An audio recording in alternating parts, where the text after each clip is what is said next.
Silent City Cemetery near Roosevelt, Minnesota has many stories to tell.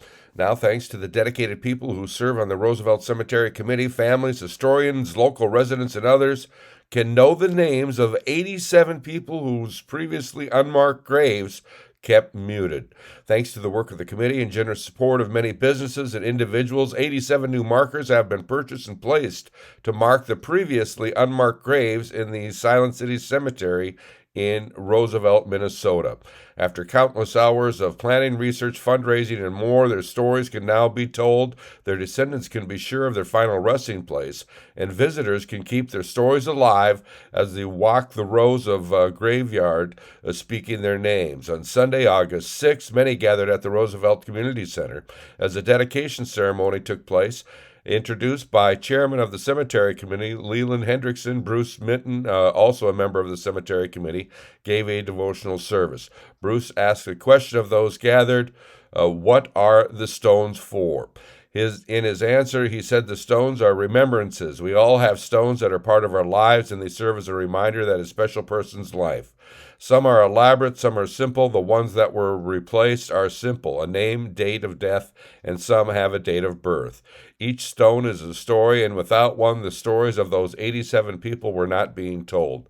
Gone from our sight, gone from our memories, but not forgotten by their loved ones, and the records of the cemetery that told the tale of so many unmarked graves. Most of our memory comes from our eyes, not our ears, Bruce said. Now that the stones are placed, those memories can live on.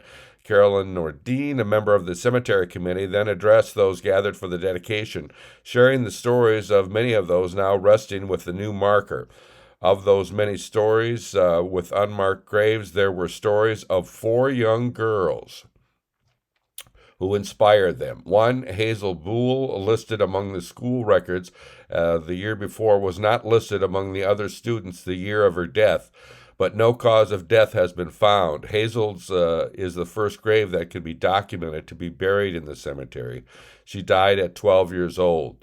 2 Appleby sisters were trapped upstairs in a house fire are among those in Silent City. Frances, who survived for a day after jumping out of the upper level, but Melinda Grace, age 6, did not survive the fire and resting nearby each other all these years now, have their names read out loud, their stories told, unforgotten. Mothers, fathers, grandparents, pioneers, children, and babies. Among them, another young girl who had run to catch a ride with her brother on a farm truck, decided to make a game of jumping out of the truck. Before he could stop her, she was gone. This tragic story and so many others were tragically close to loss. Now, with their names preserved in stone, they'll be remembered. A 1925 headline in the Roosevelt Reporter read, Louis Norchrist drops dead. Old papers tell it like it is, Carol said. Carol and others spent plenty of time researching old papers. For obituaries, researching the past of those with unmarked graves, they worked hard to find documentation to ensure the accuracy of their research. The work of the Roosevelt Cemetery Committee is not over. Cemeteries are inevitably a work in progress. The community also plans a memorial garden where visitors can sit and reflect. I'm Neil Carlson reporting for the Northern Light Region newspaper.